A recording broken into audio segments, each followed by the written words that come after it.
दोस्तों ओलंपिया खत्म होने के बाद सारी डस्ट सेटल होने के बाद अब हम लोग को ऐसी ऐसी चीजें और ज्यादा सुनने को मिल रही हैं जिसके लिए मेरे अंदर का बॉडी बिल्डिंग फैन बेताब है बात करने के लिए। लेकिन करंट चीजों के बारे में बात करने से पहले एक ऐसा स्ट्रॉन्ग ओपिनियन मैं इस वीडियो की शुरुआत में देना चाहता हूं जिससे कुछ लोग जो कि सीजनल व्यूअर है जिनको न्यूआंस नहीं पता बॉडी बिल्डिंग की वो गुस्साने वाले हैं। दोस्तों हमेशा आपने हर एक इंसान के मुंह से ये जरूर सुना होगा कि अभी का जो स्टैंडर्ड है वो बहुत नीचे जा चुका है पुराने स्टैंडर्ड से, 90s के स्टैंडर्ड से, रॉनी कोलमैन के टाइम से, डोरियन येट्स के टाइम से। इस टाइम का स्टैंडर्ड बहुत नीचे है उस कंपैरिजन में, उस एरा की कंपैरिजन, जिसकी वजह जिसका रीजन लोग बताते हैं कि इस समय कंडीशनिंग का स्टैंडर्ड वहां पे नहीं है जहां पे 90s और 2000s में था। अब दोस्तों इस वीडियो में आपको यही ओपिनियन को जो मैं अभी बोलूंगा इसको मैं फुटेज के साथ प्रूफ नहीं करूंगा। मैं चाहूं तो बहुत आराम से फुटेज के साथ प्रूफ कर सकता हूं, लेकिन अगर आपको ये फुटेज के साथ प्रूफ चाहिए तो आप लोग कमेंट में मुझे बताइए, मैं इसकी शॉर्ट बनाऊंगा, तब ये बात मेन स्ट्रीम ऑडियंस के दिमाग में जाएगी और तब भी एक कंट्रोवर्सी होगी। खैर मैं पहले अपना ओपिनियन बता दूं, ओपिनियन भी नहीं, मैं ये एक स्टेटमेंट दे रहा हूँ। जैसी इस शो में, जैसे इस साल 2025 के मिस्टर ओलंपिया में हम लोग को मार्टिन फिट्जवाटर की कंडीशनिंग देखने को मिली, जो शार्पनेस देखने को मिली, जो lower levels of body fat देखने को मिला। अक्सर हम यही बोलते हैं ना कि 90s और 2000s के अर्ली बॉडी बिल्डर्स बहुत बेहतर थे अभी के मुकाबले, लेकिन मैं आपको इस साल के 5th प्लेसर से सिर्फ कंपैरिजन करते हुए इस सेंटेंस को बोलूंगा, इस क्लेम को आपके सामने रखूंगा। वो ये है कि साल 2000 के बाद हमें रॉनी कोलमैन की तरफ से, जिसको अभी सब ग्रेटेस्ट मानते हैं, जिनको हमेशा बॉडी बिल्डिंग का पिनिकल माना जाता है, हमेशा उनकी फिजिक को उनको किंग ऑफ बॉडी बिल्डिंग बोला जाता है। तो दोस्तों मैं ये बता दूं कि 2000 के बाद कोई भी एक ऐसा शो नहीं था जब हम लोग को मार्टिन फिट्जवाटर की जैसे कंडीशनिंग 2025 के मिस्टर ओलंपिया में देखने को मिली थी, वैसी रॉनी कोलमैन ने किसी भी शो में दिखाई हो। लोग ये बोलते हैं कि कंडीशनिंग का स्टैंडर्ड इतना नीचे गिर चुका है, इतना खराब हो चुका है, लेकिन ये लोग सिर्फ बोलने के लिए बोलते हैं। इनके ओपिनियंस, इनकी बातें सब कुछ फॉर्मुलेट हुई हैं कुछ शॉर्ट्स देख के, कुछ शॉर्ट्स में की हुई बातें को देख के। एक्चुअली एक शो है रॉनी कोलमैन का 2000 के बाद जहां पे हम लोग को मार्टिन से बेहतर उनकी कंडीशनिंग दिखी थी, लेकिन आप लोग नहीं बता सकते उस शो के बारे में, आप लोग उस शो का नाम नहीं बता सकते। मैं इस पॉइंट को रखने का सिर्फ एक रीजन आपके सामने ये देना चाहता हूँ कि ये बार बार बोलना कि पहले जो लेवल था, पहले जो बॉडी बिल्डिंग हुआ करती थी अब वैसा नहीं है, या आप लोग रोक दीजिए। आपको इंटरेस्ट नहीं है इन करंट बॉडी बिल्डर्स में, इस वजह से आपको स्टैंडर्ड डाउन लग रहा है। करंट स्टैंडर्ड बहुत ऊपर है दोस्तों। 90s में सिर्फ एक ही बॉडी बिल्डर रहता था जो कि कंडीशन, जो कि श्रेडेड आता था, इसीलिए वो जीतता था, जो कि डोरियन येट्स थे। क्या आपने केविन लवरोन की फुल बॉडी कंडीशनिंग देखी है कभी? क्या आपने फ्लेक्स व्हीलर की, साल 2000 के बाद की मैं बात कर रहा हूँ, कभी भी श्रेडेड फिजिक देखी है आपने? ये इल्यूजन की वो मच मोर शार्पर थे उस जमाने में, ये सिर्फ इस वजह से क्रिएट हुआ है क्योंकि उस समय के कैमरा लोअर क्वालिटी के थे। जितनी लोअर क्वालिटी उतनी ग्रेनीनेस, और जितनी ग्रेनीनेस उतनी ज्यादा शेडेड लोगों को लगेगी फिजिक। अगर आप मिस्टर ओलंपिया की जो लाइव स्ट्रीम होती है उससे कंपेयर करें ये जो एचडी वीडियोस हैं, तब भी हम लोग को कंडीशनिंग में डिफरेंस दिखेगा कि जितनी ज्यादा एचडी, जितनी ज्यादा डिफाइंड वीडियो क्वालिटी होगी उतनी कम आपकी फिजिक, या उतनी ज्यादा आपकी फिजिक एक्सपोज्ड होगी। जितनी खराब क्वालिटी होगी कैमरे की उतनी कम आपकी फिजिक एक्सपोज्ड होगी। एनीवेज, मजा आया ये बात बोल के, और मजा आएगा अब लोगों का रिएक्शन देख के इस बात पे, क्योंकि ये बात एकदम ट्रू है। और मैंने सिर्फ ये इसीलिए बोला क्योंकि हर साल जरूर कुछ ऐसे लोग रहते हैं जो कि ये बोलते हैं कि कहाँ चला गया है स्टैंडर्ड, 90s का स्टैंडर्ड ऐसा था, रॉनी कोलमैन ऐसे थे, बस रॉनी कोलमैन ही ऐसे थे और कोई बॉडी बिल्डर ऐसा नहीं था। इस एरा में 5 बॉडी बिल्डर है जो कि मिस्टर ओलंपिया इजीली बन सकते हैं। अभी अपने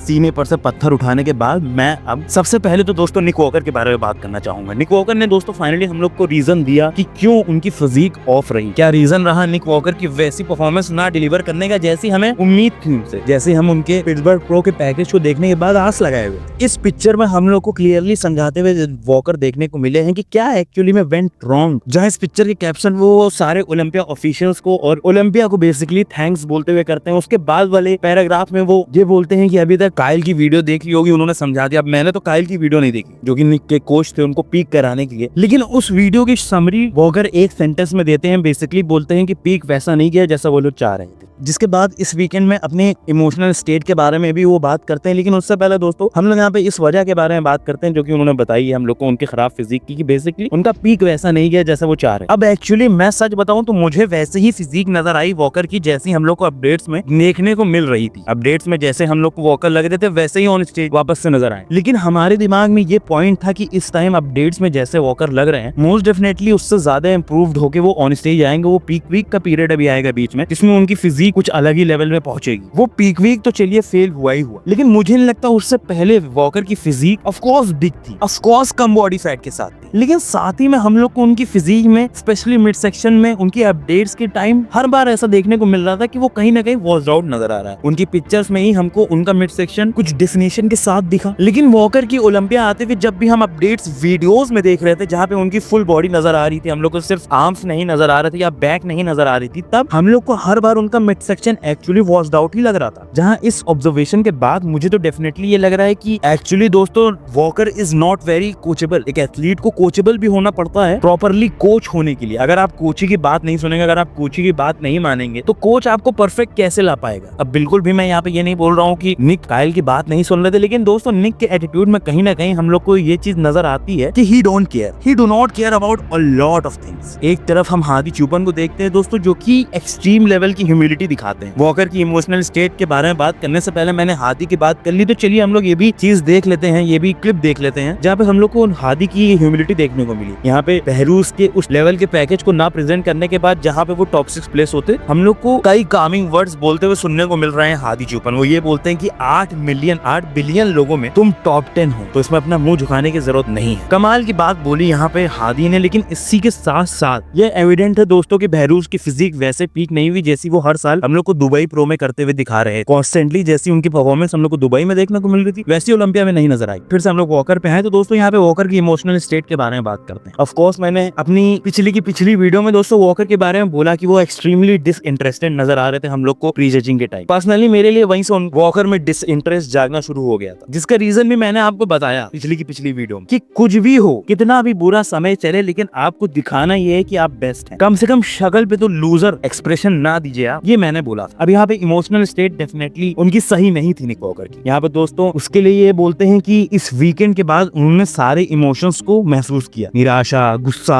अपसेट, हर तरीके के इमोशंस। ये बहुत बुरा होता है जब आप पूरे साल किसी चीज के लिए काम कर रहे हो, लेकिन आखिरी कुछ दिनों में जैसे आपने प्लान किया हो वो प्लान उस हिसाब से ना गया। ये चीज बहुत इमोशनल होती है, टू से द लीस्ट। काइल का ये पहला ओलंपिया था कोच के तौर पे, पहला 2 डे शो था, पहली बार वो रात में पीक कर रहे थे काइल निक को, तो कई चीजें उन्होंने नई ट्राई की। जहाँ पे हम सबको मालूम है फ्राइडे में जैसा हम चाहते थे वॉकर को वैसा हमें बिल्कुल भी देखने को नहीं मिला। फिर सैटरडे में वो बताते हैं कि इम्प्रूव किया उन्होंने। वो बताते हैं इन सब के बाद नोट्स उन्होंने ले लिए हैं अपनी फिजिक में इम्प्रूव करने के लिए, प्लान उन्होंने बना लिया है जो कि आगे प्ले आउट होता हुआ दिखेगा हमें। एंड में वो ये भी बोलते हैं कि लेकिन इन सब के बावजूद भी 2 साल बाद ओलंपिया की स्टेज पे वापस से खड़े होना एक कमाल का एक्सपीरियंस था। इससे मुझे सिर्फ और ज्यादा मेहनत करने का जोश आया है। जो मुझे सपोर्ट करते हैं, जो सालों से मुझे फॉलो कर रहे हैं, उनके लिए बहुत बहुत थैंक यू। आप सबके मैसेज फेल्ट अमेजिंग, लेकिन अब वक्त है वापस से काम करने का। तो दोस्तों ऐसी कुछ इमोशनल स्टेट के बारे में हम लोग को बात करते हुए नजर आए निक वॉकर। वॉकर के बारे में मेरे हिसाब से मैंने जितनी बात करनी थी कर ली है, जो कुछ भी बोलना है बोल दिया है। अब इस इंतजार में मैं हूँ कि अगला शो कौन सा निक वॉकर खेलने के लिए हम लोग को अनाउंस करेंगे। तब तक के लिए आप लोग बने रहिए काफजिला हिंदी चैनल पे, आपको मैं डेफिनेटली अपडेट कर। इसके बाद दोस्तों हम लोग चलते हैं कि क्या गड़बड़ हुई सैमसन दौदा से। अब दोस्तों सैमसन दौदा का क्लियर था कि इस बार उनको कंडीशनिंग लानी थी। इस बार वो कंडीशनिंग के लिए गए, कंडीशनिंग के हिसाब से उन्होंने अपनी बॉडी को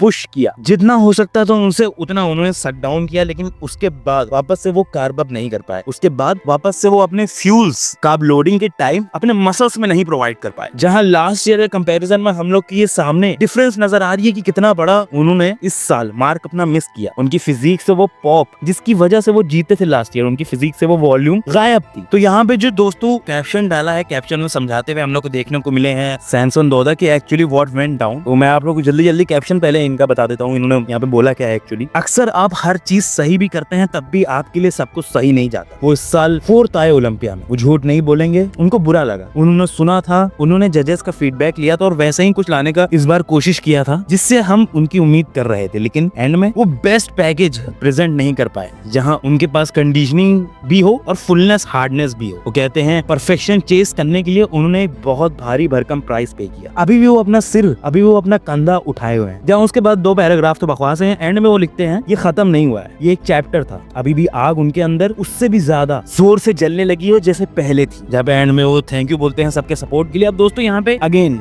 सैमसन दौदा का ये डाउनफॉल नहीं है। अभी भी दोस्तों ये बात साफ है कि हमारे पास क्लियर डोमिनेटिंग चैंपियन नहीं है। अभी भी ये बात साफ है कि सबसे बेस्ट सैमसन दौदा इज द सबसे best bodybuilder in the world. Samson का बेस्ट दुनिया का बेस्ट है। आप इस बात को माने ना माने, लेकिन इट्स अ फैक्ट कि 100% सैमसन को कोई बीट नहीं कर सकता। लेकिन अभी तक हम लोग को 100% सैमसन नहीं दिखे, ना ही लास्ट ईयर ओलंपिया जीतने पर दिखे थे। इस साल तो खैर बहुत बहुत डाउन साइज थे। तो परफेक्शन जिसकी हम क्रेविंग रख रहे हैं उनसे, वो अभी तक उन्होंने नहीं डिलीवर किया है। और इन सारी चीजों के बीच मुझे तो दोस्तों यही लगता है कि सैमसंग को एक बेहतरीन कोच की सख्त जरूरत है। आपकी बीवी आपको थोड़ी ना पीक करवा पाई। अब हमें ये नहीं मालूम है दोस्तों कि उनकी वाइफ जो कि मेल, जिनका नाम है मेल नहीं मेल MEL, दोस्तों हमने देखा था कि उनके लास्ट कोच मिलोस सार्चेव को छोड़ने के बाद वो अपने वाइफ के साथ ही प्रेप कर रहे थे, जहाँ पे उन्होंने ये बोला कि उनकी वाइफ उनकी कोच है। अब उनकी वाइफ कौन से लेवल पे उनके साथ काम कर रही है, किन किन चीजों पे उनके साथ काम कर रही है, ये हमें नहीं मालूम। क्या उनको एडवाइस दे रही है, क्या नहीं बोल रही है, ये हम लोग को नहीं मालूम। शायद इतना ही हो सकता है कि उनकी वाइफ सिर्फ उनको फीडबैक दे रही हो। We don't know and we can never know. हम लोग को कभी ये डिटेल नहीं पता चल पाई। लेकिन एक बात जो साफ है वो ये है कि दोस्तों सैमसंग को एक ऐसे कोच की सख्त जरूरत है जो कि उनको प्रॉपरली पीक कराए ऑन स्टेज, जो उनकी फिजिक का फाइनली फॉर्मूला क्रैक कर पाए और उनको बेस्ट वर्जन ओलंपिया में लाने के लिए अलाउ कर पाए। दोस्तों अब ओलंपिया तो खत्म हो चुका है, लेकिन अब इसके बाद जो हम लोग को एक बहुत बड़ा शो होते हुए देखने को मिलेगा वो without a doubt Prague pro होने वाला है कुछ ही हफ्ते में, जो कि हम लोग को इसी महीने के एंड में हम लोग को होते हुए दिखेगा। अब दोस्तों हमें इतना तो मालूम था कि यहाँ पे माइकल क्रिजो कम्पीट करते हुए हम लोग को देखने को मिलेंगे, जो कि करेंटली ये बोलना कि ओपन डिवीजन के one of the biggest body builder है गलत नहीं है। इस बार उनकी फिजिक मच इंप्रूव नजर आ रही है उनकी अपडेट्स को देखते हुए। लेकिन दोस्तों हम लोग अपडेट को देखते हुए अगेन मैं बोलूंगा वो सॉलिड ओपिनियन नहीं बना सकते जब तक हम उनको ऑन स्टेज कंपेयर होते हुए नहीं देख लेते कियोन पियर्सन के साथ। हमें मालूम है कि 212 के 2025 मिस्टर ओलंपिया चैंपियन कियोन पियर्सन भी इस साल प्राग प्रो की स्टेज पे हमें दिखेंगे। अब दोस्तों प्राग प्रो भी एक बहुत मजेदार सा शो हो गया है। हर साल हम लोग को काफी बड़े बड़े नाम देखने को मिलते हैं इस शो में और हर साल इस शो की हाइप डेफिनेटली बन रही है, बढ़ती चली जा रही है। लेकिन हम लोग को ये नहीं भूलना चाहिए कि पहली बार इस शो में कॉम्पीट करके क्रिजो ने इस शो को मैप पे डाला था। ये हम लोग को चीज नहीं भूलनी चाहिए। एक्चुअली में क्रिजो ने ही इस शो को पॉपुलराइज किया है। जहां पर्सनली मेरे लिए बहुत इंटरेस्टिंग होगा कियोन पियर्सन का और क्रिजो का कंपैरिजन होते हुए देखना। लेकिन यहाँ पे एक और बहुत बड़ा बॉडी बिल्डिंग का नाम हम लोग को उस प्राग प्रो की स्टेज पे नजर आएगा, जो कि लास्ट ईयर भी नजर आया था। दोस्तों मार्टिन फिट्जवाटर इस बार हम लोग को कियोन पियर्सन और क्रिजो, माइकल क्रिजो के खिलाफ प्राग प्रो की स्टेज पे देखने को मिलेंगे। अब दोस्तों इससे पहले तक इस शो का जो क्लियर विनर मेरी नजरों में था वो कियोन पियर्सन थे। Not any more, I believe Martin is much better than कियोन Pearson. उम्मीद है आप ये best bodybuilder in the world के ट्रेन से, हाइप ट्रेन से उतर चुके होंगे। उम्मीद है अभी भी आप कियोन को the best bodybuilder in the world नहीं मान रहे होंगे, क्योंकि वो नहीं थे दोस्तों। अपनी हाइट पे उनको बेस्ट बोलना बिल्कुल गलत नहीं है, लेकिन उनको बेस्ट बोलना तब जब हमारे पास अभी करेंटली इस टाइम इतने डेंजरस बॉडी बिल्डर हैं। आई थिंक ये कहीं ना कहीं गलत है। ये उन बॉडी बिल्डर्स के लिए गलत है जो कि हमें हाईएस्ट लेवल पे प्रूफ करते हुए आ रहे हैं। ऑफ कोर्स अगर कियोन ने शो में खुद को प्रूफ किया, क्रिजो और मार्टिन इन दोनों को हराया, तब मैं ये कंफर्म मान सकता हूँ कि Keone is the best bodybuilder in the world और कियोन को कंप्लीटली स्विच कर देना चाहिए ओपन डिवीजन में। लेकिन अगर यहाँ पे मार्टिन से हारे कियोन, मार्टिन से सेकेंड रहे, तो फिर से मेरा ओपिनियन वही रहेगा। उनको ग्रेट ओपन बॉडी बिल्डर बनने से बेहतर है उनको ग्रेटेस्ट टोटल बॉडी बिल्डर बनना चाहिए। अगेन इन सब चीजों में दोस्तों न्यूआंस होती है। एक ब्लैंकेट स्टेटमेंट हम लोग दे दें और उस पर कंप्लीटली भरोसा करने बैठ जाएं तो ये गलत होगा। Show by show narratives, stories और चीजें चेंज होती रहती हैं और जरूर से जरूर इस शो के बाद एक नया नैरेटिव, एक नया नजरिया और एक नया स्टोरी लाइन हम लोग को जरूर दिखेगा इन तीनों बॉडी बिल्डर्स के लिए, जहाँ पे मेरे हिसाब से एक और बॉडी बिल्डर होना चाहिए यहाँ पे। दोस्तों एंड्रू जैग ने भी, वैसे ये रूमर है, आई डोंट नो उन्होंने कंफर्म किया है कि नहीं, लेकिन हमें ये सुनने को मिल चुका है कि हम लोग को एंड्रू जैग अगले महीने की 3 तारीख को होने वाले, यानी कि नवंबर की 3 तारीख को होने वाले पोलैंड प्रो में कॉम्पीट करेंगे, जहाँ पे और भी नाम के जुड़ने की अगर खबर आएगी तो मैं आपको डेफिनेटली अपडेट कर दूंगा इसी चैनल पे। लेकिन इन माय ओपिनियन दोस्तों एंड्रू को कोशिश करनी चाहिए प्राग प्रो में उतरने की, एंड्रू को कोशिश करनी चाहिए प्राग प्रो में कॉम्पीट करने की। कौन सा प्राग और पोलैंड बहुत दूर है, अब मुझे नहीं पता कितना दूर है तो यूरोप में सब जो शहर है एकदम, जैसे अपने यूपी में एक बनारस इलाहाबाद है, वैसे ही वहाँ पे उतनी डिस्टेंस, मतलब वहाँ पे स्वीडन और नॉर्वे है, तो करीबी होगा मुझे जहाँ तक लगता है पोलैंड और प्राग। मेरे लिए दोस्तों मैं चाहता हूँ कि एंड्रू जैग को भी इस मिक्स में देखना, मैं चाहता हूँ एंड्रू को भी इन बॉडी बिल्डर्स के बीच देखना, जहाँ पे एंड्रू अगर एक्चुअली में शो में हमें कम्पीट करते हुए देखेंगे दोस्तों, ये शो डेफिनेटली ओलंपिया के बाद तो काफी ज्यादा हाइप लपेटने वाला है, काफी ज्यादा बस बनाने वाला है। डेफिनेटली अगर एंड्रू इस शो में कम्पीट करते हुए हम लोग को दिखेंगे, लेकिन ना भी अगर दिखे तो कुछ ही दिन बाद हम लोग को पोलैंड में तो दिखेंगे। जैसे ही पोलैंड में और उनके कॉम्पिटिटर्स के नाम आएंगे मैं आप लोग को अपडेट कर दूंगा। इसी के साथ दोस्तों इस ओलंपिया पे किस किस टॉपिक पे आप लोग को शॉर्ट्स देखनी है, आप लोग कमेंट में ही जरूर बताइएगा मुझे। इसी के साथ इस वीडियो को खत्म करते हैं। अगर आप लोग को वीडियो अच्छी लगी हो तो लाइक कर दीजिए, सब्सक्राइब कर दीजिए काफिला हिंदी चैनल को, बेल आइकन दबा दीजिए। चलिए आपसे अगली वीडियो में मिलते हैं, तब तक के लिए बाय।